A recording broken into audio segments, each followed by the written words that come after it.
নতুন বছরে জনগণকে সঙ্গে নিয়ে দেশ গড়ার বার্তা দিয়েছেন বাংলাদেশ জাতীয়তাবাদী দল বিএনপির ভারপ্রাপ্ত চেয়ারম্যান তারেক রহমান।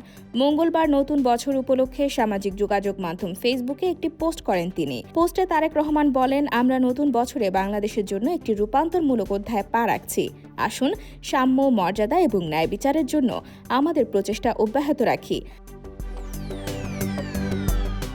আমরা এমন একটি জাতি গড়তে আকাঙ্ক্ষা করি যেখানে প্রতিটি নাগরিক গুরুত্বপূর্ণ এবং প্রতিটি কণ্ঠস্বর শোনা যায়।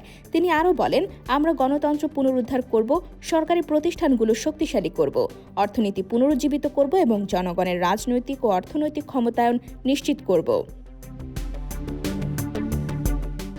IBTV USA, new York.